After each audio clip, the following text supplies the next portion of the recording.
நான் பல பேரிடத்திலே தெரிந்து கொண்டது என்னவென்றால், அன்னை வாராகி என்கின்ற நாமத்தை மட்டுமே அறிந்து கொண்டு தெரிந்து கொண்டு அவருடைய முழு உண்மையான ஆதியும் அறியாமல் அன்பமும் அறியாமல் எடுத்த மாத்திரத்திலேயே எல்லோரையும் பயன்படுத்துவதை போலவும் ஏதோ இந்து மத கடலுங்க தெய்வங்கள் எல்லாம் கைகளிலே சூலாயுதம் வேலாயுதம் கத்தி இவைகள் எல்லாம் வைத்துக் கொண்டிருந்தார்.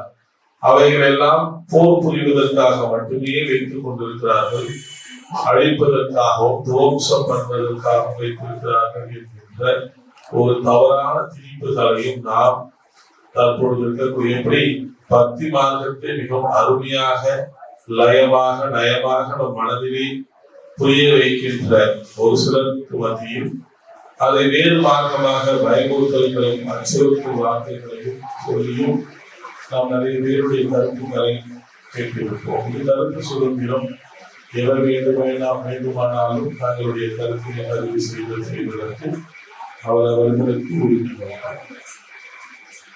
அதே சமயத்திலே தெய்வம் என்கின்ற வரும் பொழுது நமக்குள் பணியோடு கலந்த பக்தி மாத்திரம் இல்லாமல் உண்மை தத்துவத்தையும் நாம் உணர்ந்து வணங்குவோமே ஆனால் அந்த தெய்வம் வேறல்ல, என் உணர்வோடு கலந்தது, என் உள்ளத்தோடு கலந்தது, என் அன்போடு கலந்தது. நான் அன்பாக ஒரு தெய்வத்தை உற்று நோக்கினால் அது எத்தகைய தெய்வமாக இருந்தாலும் சரி, என் கண்களுக்கு அது அன்பாக காட்டுகிறது.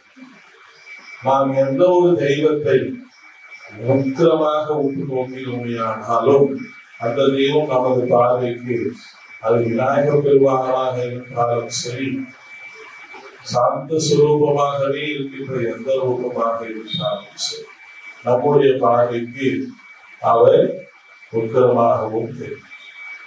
இந்த தெய்வத்திலே முதலே சாந்தம், உக்கிரம், ரௌத்ரம் இவைகளை பற்றி எல்லாம் பேசுவதற்கு மனிதர்களுக்கு உரிமையே கிடையாது. தெய்வத்தை விமர்சிப்பதற்கும் நமக்கு உரிமை கிடையாது. தெய்வத்தை பற்றி நாம் இவள் ரௌத்ரி என்றோ இவர்கள் சாந்தம் என்றோ என்று சொல்வதற்கும் நமக்கு நிச்சயமாக உரிமை கிடையாது. உரிமை என்பது மாத்திரமல்ல, அந்த அளவுக்கு நமக்கு தகுதியே கிடையாது. நாமெல்லாம் அவர்களுடைய பார்வையில் கடுகை விட மிகவும் சிறியதானவர்கள், அணுவை விட சிறியதானவர்கள். அவர்களை பற்றி புகழலாமை ஒழிய, ஆராதிக்கலாமை ஒழிய, அவர்களை விமர்சிப்பதற்கோ அல்லது அவர்களை பற்றிய கருத்துக்களை பார்ப்பதற்கோ நமக்கு எண்ணத்தாலும் சரி செயலாலும் சரி நாம் ஒரு பக்தி மார்க்கத்தில் இருப்போமே ஆனால் நிச்சயமாக நாம் அவைகளை எல்லாம் பேசுவதற்கு கூட நிச்சயமாக தகுதியற்றவர்கள். ஏனென்றால் நாம் அறிந்து கொண்டது ஒரு சில துளிகள் மட்டும்தான். கடலிலே நான் ஒரு கொப்பரை தண்ணீரை எடுத்துவிட்டு நான் கடல் நீரை முழுவதும் அளந்து விட்டேன் என்று சொல்வது போலதான் கடல் நீரை எவ்வாறு நாம் அளந்துகள் என்பது இயலாது. அதுபோலதான் பக்தி மார்க்கமும் ஞான மார்க்கமும் கடவுள் நமக்கு அனுப்பிவிட்டு சென்ற பொக்கிஷங்கள் அவைகளெல்லாம் அளவுகோலால் அளவு பார்ப்பது என்பது இயலாத காரியம். இன்னும் சொல்ல போனால் நம்முடைய மனித அறிவுக்கு சிற்றறிவுக்கு அது ஒரு துளியை கூட நாம் அறிந்து கொள்ளல் என்பது ஆகாது. ஏதோ வார்த்தை சாலத்திற்காக நாம் இவர்களை பற்றி அதிகம் அறிந்து வைத்துக் கொண்டுள்ளோம் என்று சொல்வதெல்லாம் நாம் அறிந்த அந்த ஒரு துளியை பகிர்ந்து கொள்வதாகத்தான் இருக்கும். அதாவது துளியிலும் துளி, அணுவிலும் சிறிய அணுவை மட்டும்தானே உடைய அர்த்தம். அது எந்த தெய்வத்தினுடைய மகிமையை பற்றி பேசுவதாக இருந்தாலும் சரி, எந்த தெய்வத்தினுடைய பராக்கிரமத்தை பற்றி சொல்வதாக இருந்தாலும் சரி. இவ்விடத்திலே உதாரணமாக நாம் பார்க்க வேண்டும் என்றால், நமக்கு ஒரு குழந்தை இருக்கின்றது. ஒரே ஒரு பெண் குழந்தையோ அல்லது ஆண் குழந்தையோ பிறந்திருக்கின்றது. ஆனால் அந்த தகப்பனுக்கும் தாய்க்கும் தனக்கு பெண் பிள்ளை இல்லை என்ற இயக்கமோ ஆண் பிள்ளை இல்லை என்ற இயக்கமோ கூட மனதிலே இருக்கும். இதெல்லாம் நம்ம வீட்டில் சின்ன வயசுல நாம் எல்லாம் அனுபவித்திருந்தால் அந்த இடத்திலே நீங்கள் உற்று பாருங்கள். அந்த பெண் பிள்ளைக்கு ஒரு போலீஸாக நாம் வேடமிட்டு நம் தாய் தந்தையாரை ரசிப்போம். அதே பெண் பிள்ளைக்கு கலைஞராகவோ, ஜட்ஜாகவோ, சிறு வயது பாரதியாராகவோ, மகாத்மா காந்தியாகவோ நாம் வேடமிட்டு அந்த குழந்தையை நாம் வேடத்தில் இருக்கும்போது ரசித்து புகைப்படங்கள் எல்லாம் எடுத்து மகிழ்வோம். இதில் பிரதானமாக என்ன இருக்கிறது என்றால், அந்த குழந்தையின் மீது இருக்கக்கூடிய அன்பு, அந்த அன்பிலே ஒழுக்க நெறியை புகுத்துவது போல அவர்களுக்கு வாழ்ந்த சென்றவர்களுடைய ஞாபகார்த்தமாக நாம் அலங்கரித்து சுதந்திர தினத்தில் கூட பார்த்தீங்கன்னா ஒவ்வொரு பள்ளியிலும் ஒவ்வொரு மாணவர்களுக்கு ஒவ்வொரு விதமான அலங்காரத்தை போட்டு மக்களும் ரசித்திருப்பார்கள், நாமும் ரசித்திருப்போம். இது ஒருவருடைய மனதிலே நிறைவான அன்பு இருக்குமேயானால் அது நிச்சயமாக நாம் அதையெல்லாம் பார்த்திருக்கிறோம். அன்பும் பாசமும் இருக்கின்ற இடத்திலே வேடம் என்பது முக்கியம் அல்ல. அங்கு இருக்கக்கூடிய நபரினுடைய பாசம்தான், சந்தோஷம் தான் முக்கியம். அதே போல பெண்களையாக இருந்தால் என்ன பண்ணுவோம், ஒரு ஆண் மகனுடைய வேடத்தினை போட்டு அவர்களை பார்த்து ரசிப்போம். இது எல்லோருடைய வீட்டிலும் சிறு வயதிலே நிச்சயமாக நடந்திருக்கக்கூடிய ஒரு விஷயம். அப்ப ஒரு தாய்க்கு அந்த குழந்தை மேல எவ்வளவு அன்பு இருக்கும், அந்த தகப்பனின் அந்த நேரம் அவர்களுடைய சந்தோஷம், அந்த குழந்தையும் அந்த வேடத்தை போட்ட உடனே அது போலவே நடித்து காட்டும் பொழுது எவ்வளவு அழகாக இருக்கும். அது போலத்தான் நம்மளுடைய தெய்வமும் கூட. நாமெல்லாம் தெய்வம்னா என்னன்னு நினைக்கிறோம்னா, ஒரு 10 அடி தள்ளி நின்றுதான் பார்க்கணும். ஏன் 10 அடி தள்ளி நிற்கணும்? அது ஆத்மார்த்தமானது, ஆத்ம சம்பந்தமானது. நம்முடைய அன்புக்கும் பாசத்துக்கும் மட்டுமே கட்டுப்படக்கூடியது. நாம் செலுத்துகின்ற காணிக்கையோ பணமோ அல்லது அங்கே சென்று செய்கின்ற அர்ச்சனைகளோ கிடையாது. அங்கே அன்புக்கும் பாசத்துக்கும் மட்டும்தான் அவர்கள் அருள் பாவிப்பார்கள். இவை ரெண்டும் கலந்த பக்தி. எந்த அளவுக்கு ஆத்மார்த்தமான பக்தி செலுத்துகின்றோமோ அந்த அளவுக்கு நாம் அவருடைய அருளை தெரிவிக்கின்ற பாக்கியம். அப்படி அந்த பக்தியே பித்தாக வாங்கும் பொழுது இல்லையா, பக்தி அருமையா ஆகும். ஒரு மனசுக்குள்ள எதை பார்த்தாலும் அவன் வணங்கிய தெய்வம் போலவே சொல்லுங்க. ஒருவன் வாராகி மனதார வணங்குகிறான் என்றால் அவர்கள் அம்மன் கோயிலுக்கு செல்கின்றான், காமாட்சி அம்மன் கோயிலுக்கு செல்கின்றான் என்று வைத்துக் கொள்வோம். அவன் சென்று வழிபட வேண்டுமானால் காமாட்சி ஆலயமாக இருக்கும். சில மணித்துளி நேரங்களிலே அவன் மனதிலே தன்னையும் அறியாமல் வார்த்தைகளாலும் மனதாலும் பக்தியாலும் எண்ணத்தாலும் அவரிடத்தில் யார் என்று அழைப்பான்? காமாட்சியை பார்த்து வாராகியே என்றுதான் அழைப்பான். ஏனென்றால் கூடல் பொருள் மற்றும் அவனுடைய எண்ணங்கள் அனைத்திலும் அவனுடைய நாமம் இரண்டரை கலந்து விட்டிருக்கின்ற பொழுது பார்க்கும் பொழுது அத்தனையும் அவன் கண்களுக்கு வாராகியாக இருக்கிறது. இது ஒன்றும் தப்பவே இல்லை. ஏனென்றால் ஒருவன் தன் தாயை மிகவும் நேசிக்கின்றான் என்றால் ஒழுக்க நெறியோடு அவன் இந்த தாய் வளர்த்திருக்கின்றான். அன்போடு பாசத்தோடு பண்போடு ஒழுக்கத்தோடு நெறியோடு வளர்த்திருக்கின்ற பொழுது அந்த தாய் எந்த அளவுக்கு அன்பு செலுத்துவாளோ அது போலவே அவனுக்கு நம்ம இந்த இடத்துல தெய்வத்தை எடுத்துடலாம். அவன் கண்களுக்கு யாரை கண்டாலும் தாயாகவே தெரிவார். சின்ன குழந்தை பார்த்தாங்களோ எங்க அம்மா போலே இருக்க தாயே அப்படின்னு. இங்க வயதும் கிடையாது, வித்தியாசமும் கிடையாது, என்ன குலம் என்ன கோத்திரம் எதுவும் கிடையாது. அவன் தன் தாயை பெற்ற தாயை எந்த அளவுக்கு நேசித்திருப்பானே, ஆனால் பார்ப்பவர்கள் அனைவரும் அவன் கண்களுக்கு தாயாகவே. அது போலத்தான் இது மனிதருடைய இயற்கை. ஆக நிறைய பேருக்குள்ளே ஒரு குழப்பங்கள் உண்டு. நிறைய பேர் சார்ந்து எங்களிடத்திலே கேள்விகள் கேட்டும் வாட்ஸ்அப் மூலமாக முகநூல் மூலமாக பதிவிட்டிருப்பார்கள். நான் செல்கின்றேன், அங்கே பெருமாள் ஆலயம் இருக்கிறது. ஆனால் உள்ளே செல்லும்போது பெருமாள் ஆலயமாக இருந்தாலும் என் மனம் முழுவதும் அன்னையுடைய நாமத்தை மட்டுமே உறக்க சொல்லி அங்கேயே வணங்க தோன்றுகிறது என்றால் கடவுள்களுக்குள் வேதமும் கிடையாது, கடவுள்களுக்குள் வேற்றுமையும் கிடையாது. அனைத்தும் ஒரே சக்தி என்றுதான் இறுதியாக நாம் அனைவரும் சொல்லி முடிக்கின்றோம். இவர்களுக்குள் மனிதர்களுக்குள் தான் வேற்றுமை, ஜாதி ஏற்றத்தாழ்வு பணத்தாலும் மற்ற பகுத்தறிவார் என்ற கடவுள்களுக்குள் ஏதோ ஒரு தெய்வத்தின் பால் உன் ஆத்மா சங்கமிக்கின்றதா என்றுதான் பார்ப்பார்கள் ஒளி அவர்களுக்கு ஏற்றார்கள் என்பது கிடையாது. ஆக உன் மனதிற்குள் அவ்விடத்திலே செல்லும் பொழுது எவருக்கு அதீத பக்தி ஏற்படுகின்றதோ அதன் மீது நீங்கள் அந்த நாமத்தை சொல்லி வணங்குவதால் உள்ளே இருக்கின்ற கடவுள் கண்களை குத்தி விடுவார் என்று சொல்வதெல்லாம் சிறு பிள்ளைக்கு கதை சொல்லிக் கொடுப்பது போல் இருக்கின்றது. ஆக அவைகள் எல்லாம் தவறான. மனம் எப்பொழுதும் யாராலும் புகுத்தி பக்தியை வரவேற்பது என்பது இயலாத காரியம். ஆனால் ஏதோ ஒரு தெய்வத்தின் பால் நம் மனம் எப்பொழுதும் ஐக்கியமாகும். அது நம்முடைய பூர்வ ஜென்ம புண்ணியம் என்றும் சொல்லலாம், அல்லது பூர்வ ஜென்மத்தினுடைய பூர்வ பலத்திலே நீ அவர்களை வணங்கி அவருடைய அருள் பெற்றதாக கூட எண்ணிக்கொள்ளலாம். ஆக நீ ஒரு தெய்வத்தை விநாயகர் பெருமானை முருகராக நினைத்து வணங்கினாலும் விநாயகர் கோபித்துக் கொள்வது போவதில்லை. முருகரை பார்த்து விநாயகா என்று சொன்னாலும் நீ அன்னைதானே அழைத்தாய், தந்தையை அழைத்தாய் என்று வருத்தப்பட்டு ஆசீர்வதிக்காமல் செல்ல போவதில்லை. இவைகள் எல்லாம் நமக்கு நாமே பிதற்றிக் கொள்கின்ற ஏதோ நன்றாக நாம் எல்லாம் தெரிந்து வைத்துக் கொண்டுள்ளோம் என்று சொல்கின்ற பிதற்றுகின்ற வார்த்தைகளுடைய தெய்வத்திற்கு கல் உருவகம் என்று முழு உருவகத்தை கொடுத்து வழிபாடு செய்ய ஆரம்பித்து ஒரு 300-400 ஆண்டுகளாகத்தான் இருக்கும். அதற்கு முன்னால் நீங்கள் சிற்ப செயல் வடிவத்தை எல்லாம் பார்த்தீர்களே, ஆனால் முழு வடிவம் என்பதே இருக்காது. நாமே அதை விநாயகராக பாவித்து அதற்கு கவசங்களை எல்லாம் கொடுத்து விநாயகர் என்று சொல்லுவோம். பிற்காலத்தில் யாராவது ஒரு சிவபக்தர் என்று ஒருவர் வந்துவிட்டு இல்லை இதை நான் சிவனாக பாவிக்கிறேன் என்று சொன்னால் அதை சிவனாகவும் வழிபட்ட கதைகளும் உண்டு. அம்மனாக இருந்த சிலைகளை வேறு ரூபத்தில் வழிபட்ட கதைகளும் உண்டு.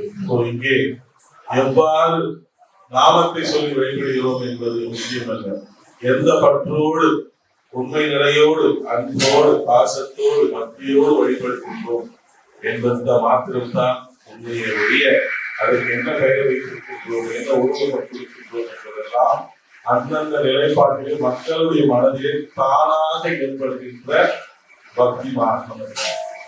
நீங்கள் ஒரு காலகட்டத்திலே பார்த்தீர்களா, நிறைய மகான்களும் சித்த புருஷர்களும் சொல்கின்ற வார்த்தை, நான் காளியை தரிசிப்பேன், காளி என்னுடன் அமர்ந்து பேசினார், காளி என்னுடைய உணவு அருகினார். நாம் சொல்ல கேட்டிருக்கையானால் காளியின் கரங்களாலேயே உணவை அருகினார் என்று சொல்கின்ற வரலாற்று உண்மைகளை எல்லாம் நாம் தெரிந்து வைத்திருக்கிறோம்.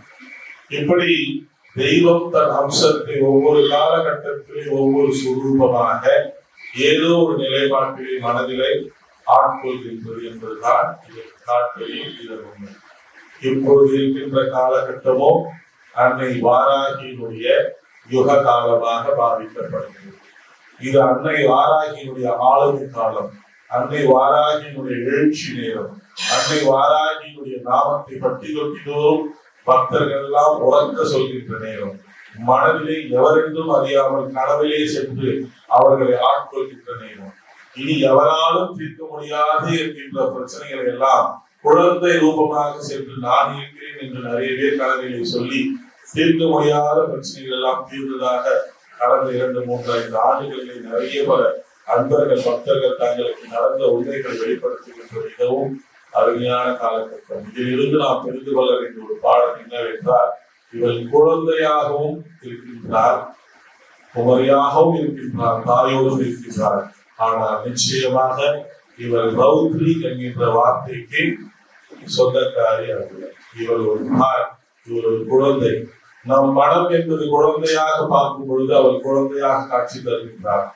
நம் மனம் அனைவரையும் தாயாக நேசிக்கின்ற பொழுது அவள் நமக்கு தாயாக காட்சி தருகின்றார். நம் மனதிற்குள்ளே பலவிதமான சிந்தனைகளை எல்லாம் வைத்துக் கொண்டு மனதினுள் இருக்கின்ற ரௌத்திரத்தோடு நாம் பேசுகின்ற பொழுது அவள் ரௌத்ரியாகத்தான் தெரிவார். ஏனென்றால் கண்ணாடி பிம்பம் போல இவர் நம் அகத்திலே என்ன இருக்கின்றதோ அதைத்தான் அவள் புறத்தில் காட்டுவார். அகத்திலே அன்போடு பாசத்தோடு பக்தியோடு நாம் அவளை சரணாகதி அடைகின்ற பொழுது, உன் மனமாகப்பட்டது குழந்தை தன்மையோடு இருந்தால் உனக்கு குழந்தையாகவே காட்சி தருவார். உன் மனமாகப்பட்டது தாய் உள்ளத்தோடு நல்ல ஒழுக்க நெறியோடு இருக்குமே ஆனால் அவர் நிச்சயமாக தாய்மை உள்ளத்தோடு காட்சி தருவார். நாம் மனமாகப்பட்டது துர்சிந்தனைகளோடு இருக்குமேயானால், கோபத்தோடு இருக்குமேயானால் அவர் நிச்சயமாக ரவுத்ரியாகவும் இருப்பார். ஆக இந்த தெய்வத்திற்கு உருவகம் என்பதும், தெய்வத்திற்கு உட்கம் என்பதும், தெய்வத்திற்கான நாமம் என்பதும் நாம் என்ன ஓட்டங்களால் பார்க்கின்ற பார்வைதானே ஒழிய அவர்கள் எப்பொழுதும் அதே போலதான் இருந்தார்கள் என்று சொல்வது மிகவும் பொருந்தாத ஒரு சொல்லாக இருக்கும். ஒரு உதாரணத்துக்கு ஒரு சொல் வாக்கியத்தோடு நிறைவு செய்கிறேன். நமக்கெல்லாம் நரசிம்ம பகவானை நன்றாக தெரியும். நரசிம்ம பகவானுடைய அவதார நோக்கம் என்பது இரண்யன் என்பவனை வதைப்பதற்காக, பக்த பிரகலாதனுடைய அதீத பக்திக்காக தூணிலும் இருப்பான் இறைவன், துரும்பிலும் இருப்பான் இறைவன் என்கின்ற நமக்கு பாடம் உரைப்பதற்காகவும், இறைவன் ஏதோ கருவறையில் மட்டுமே வீற்றிருக்கின்றார், இது போன்ற சிலைகளிலே மட்டும் வீற்றிருக்கின்றார் என்பது இல்லாமல் எங்கும் நிறைந்திருக்கின்றார். நாம் பார்க்கின்ற பார்வை, சுவாசிக்கின்ற சுவாசம், காற்று, நீர், நெருப்பு அனைத்து இயற்கையிலும் இறைவன் இருக்கின்றார் என்பது தத்துவத்தை உணர்த்துவதுதான் பக்த பிரகலாதனுடைய. அதே சமயத்தில் அவருடைய தகப்பனார் என்பவர் ஒரு கடுமையான வரத்தினையும் பெற்றிருக்கின்றார். இப்படி இருந்தால்தான் என்னை கொல்ல முடியும், இல்லையே என்னை யாராலும் வெல்ல முடியாது என்கின்ற வரத்தினையும் பெற்றிருக்கின்றார். அந்த வரத்தையும் நிறைவேற்றியாக வேண்டும் என்கின்ற நோக்கத்தோடு விஷ்ணு பரமாத்மா நரசிம்ம ரூபம் எடுக்கின்றார். இப்பொழுது ஒரு கேள்வி உங்களுக்கெல்லாம், விஷ்ணு என்பவர் சாந்த சொரூபியா அல்லது ரௌத்ரியா? பெருமாள் சாந்தமா இல்ல கோபக்கார? அவ்வளவு சாந்தமா இருக்கிற இருக்கு. ஒரு அவதாரம் எடுக்கிறாரு, நரசிம்ம பெருமானா அவதாரம். ஏன் அதை விஷ்ணு ரூபத்தில் இருக்கலாம்னு ஒரு கேள்வி நமக்கு கேட்கலாம். நம்ம கேள்வி கேட்கிற அளவுக்கு நமக்கு அறிவும் இல்லை, பாபத்தனமா அதை கேட்டு நாமளே மனசை புண்படுத்திட்டு வேசனப்படுத்த வேண்டிய அவசியம் இல்லை. காரண காரியங்களுக்காக இது ஒரு நோக்கத்தை நிறைவேற்றுவதற்காக தெய்வங்கள் பல ரூபங்களை, பல அவதாரங்களை நமக்கு விட்டு சென்றிருக்கிறார். அதில் ஒரு அவதாரம் தான் நரசிம்மமூர்த்தி. இப்ப நரசிம்மமூர்த்தினாச்சு மிகவும் உக்கிரத்தோடு வதம் செய்கிறார், கோபம் தனியவில்லை. இப்ப பெருமாள் என்னவா மாறிட்டாரு? as per the concept Perumal என்னவா ஆகிட்டாரு? பெருமாள் நரசிம்மர் ஆயிட்டாரு. விஷ்ணு பரமாத்மா இப்ப நரசிம்மர் ஆயிட்டாரு. நரசிம்மராவே இருந்தாரா? நரசிம்மராவே இருந்தாரா? கோபத்தோடவே இருந்தாரா? யார பார்த்தாலும் போற வழியெல்லாம் பார்த்து நான் கோபமா இருக்கிறேன், நான் உனக்கு ரெடி அப்படி அடிச்சுட்டு போனாரா? கிடையாது. அந்த அவதார நோக்கம் நிறைவேறி அடுத்த சனமே பக்தியின் பால் ஈர்க்கப்பட்டு பிரகலாதனுடைய அந்த பாடல்களை சரியாக கேட்டு மீண்டும் சாந்த சுரூபமாக மாறியதாக நமது இதிகாச புராணங்கள் சொல்கின்றன. இப்ப நான் ஒரு கேள்வி கேட்கணும், பெருமாள் தான் இந்த அவதாரம் எடுத்தாரு, திருப்பி எப்படி ஒரு சாந்த பாவாருன்னு கேட்டா யாராவது சொல்லுவாங்க? அவதார நோக்கம் அந்த அவதாரத்தோடு முடிந்துவிட்டோம். பெருமாள் என்ன சொல்றோம்? யோக நரசிம்மர் அப்படின்னா யோக நரசிம்மர் கோபமா இருக்கிறார், சாந்தமா இருக்கிறார். வாராகி பற்றி ரௌத்ரி என்று உரைப்பவர்களுக்கு இதுவே நான் தருகின்ற ஒரு உதாரணம். ஒரு அசுரனை, ஒரு அரக்கனை வதம் செய்வதற்காக, மக்களை காப்பதற்காக, அந்த அசுரன் அப்படின்னா வெளியெல்லாம் கிடையாது. நீங்க அசுரனை கலியுகத்துல வெளியே போய் தேடாதீங்க. இங்கதான் அசுரன் நம்ம மனசு, நம்ம மனசுல இருக்கக்கூடிய துர்குணங்களை வதம் செய்வதற்காக நமக்கு பாடம் புகழ்ந்து அவர் ரவுத்தான். ஏன்னா ஒரு மாணவர் முன்னாடி உட்காந்து இருக்கான், எவ்வளவு சொல்லி கொடுத்தாலும் புத்தி ரொம்ப செல்ஃபிஷா பண்றான். உடனே வார்த்தை என்ன பண்ணுவாங்க, ஒரு சின்ன குச்சி எடுத்து நான் தட்டுனே ஓகே அப்படின்னு. அதே மாதிரி நம் வெளியே நல்லா அழகா நம்ம பேசினாலும் ஒவ்வொருவருடைய மனதிலும் ஒரு அகங்காரம், ஒரு ஆணவம், ஒரு துர்குணம் இருக்கும். அப்ப இவைகள் எல்லாம் அகற்றினால்தான் மனிதன் மனிதனாகவே இருப்பான். அப்படி நமக்குள்ளே இருக்கக்கூடிய ஆணவம், அகங்காரத்தை அகற்றும் பொழுது அவள் நிச்சயமாக ரௌத்ரி என்பதனை யாரும் ஏற்றுக்கொள்ளும். ஆனால் அதுவே மனதிற்குள்ளே சாந்தமாக அமைதியாக பல்லாயிரக்கணக்கான மக்களுக்கு ஏதோ ஒரு பக்தி மார்க்கத்திலே பரப்ப வேண்டும், உண்மையை உரசை சொல்ல வேண்டும், அன்போடு போதித்தல் வேண்டும், பாசத்தோடு அன்னையை அணுகிடல் வேண்டும். நான் என் அன்னையை கல்லாக பாவிக்கவில்லை, சிலையாக பாவிக்கவில்லை, என்னுள் என் ஆத்மாவினுள் ஒரே உயிரோடு இரண்டர கலக்கின்ற ஜீவனாக பாவிக்கின்றேன் என்ற நிலைப்பாட்டை நாம் இருக்கின்ற பொழுது அவர் நமக்குள்ளே இருந்து தாய்மையாக தாய்மை உள்ளத்தோடு, சில நேரங்களிலே குழந்தை உள்ளத்தோடு, சில நேரங்களிலே நமக்கும் குருவாக, தாய்க்கும் தாயாக, தந்தைக்கும் தந்தையாக, தாயோடு கலந்த தந்தையாக, குருவாக, மூன்றுமாகவே இருந்து நம்மை எல்லாம் வழி நடத்துகின்ற ஆதி சக்தியாக அவள் விளங்குகின்றார் என்பதுதான் இக்காலகட்டத்திலே உங்கள் அனைவருக்கும் நான் சொல்லிக்கொள்ள விரும்புகின்ற ஒரு நிதர்சனமான உண்மையான. இவை இன்னும் 2-3 ஆண்டுகள் கழித்து நீங்கள் பாருங்கள், ஒவ்வொரு மனதிலும் ஒவ்வொரு உள்ளத்திலும் அன்னையினுடைய வாராகின்ற நாமம் உறக்க ஒழிக்கின்ற காலம். எங்கெல்லாம் ஆலயங்கள் இருக்கின்றதோ அங்கெல்லாம் அன்னையினுடைய சிலை வடிவம் நம்மை ஆசீர்வதிக்கின்ற அந்த நேரத்தை நாம் பார்க்கத்தான் போகின்றோம். இதே போலதான் 2014 ஒரு சத்சங்கத்தில் அன்னை பற்றி பேசும் பொழுது 50 நபர்கள் அமர்ந்திருந்த அந்த இடத்திலே 20க்கு மட்டும்தான் அந்த பெயர் கூட தெரிந்தது. வாராகிய இப்படி ஒரு கடவுள் இருக்கிறதா என்று கூட கேட்ட காலம் உண்டு. 2016 காலகட்டத்தில் இதே போல் ஒரு சத்சங்கம் கோயம்புத்தூரில் பேசுகின்ற பொழுது அன்னை இப்படித்தான் இருப்பார் என்று சொல்லும் பொழுது பரிகாசத்தோடு கேள்வி கேட்டவர்கள், அது பற்றி பகமா இப்படி பரிகாசத்தோடு கேள்வி கேட்டவர்கள் நிறைய பேரை நான் பார்த்திருக்கிறோம். ஆனால் இன்று அவர்கள் கரங்களாலேயே அவர்களுடைய ஆலயத்திலே சிலை வைத்து வழிபாடுகின்ற அந்த நிலைமையும் பார்க்கின்றோம். எவர் மனதிலே அன்னை குடிகொள்கின்றாலோ முதலில் அவருடைய நாவில் இருந்து சில வார்த்தைகளை உதிக்க செய்வார். அது உதிர்ந்த பிறகு அவர் மனதிலே அவரே போய் சென்று எவர்கள் உதித்தார்களோ அவர்களே பிற்காலத்தில் ஆலயம் எழுப்புகின்ற பாக்கியத்தில் கிடைக்கும் என்கின்ற உண்மையை நான் இந்த 10-16 ஆண்டு காலகட்டத்திலே அன்னையை உபாசிக்கின்ற காலகட்டத்திலே உணர்ந்திருக்கின்றேன்.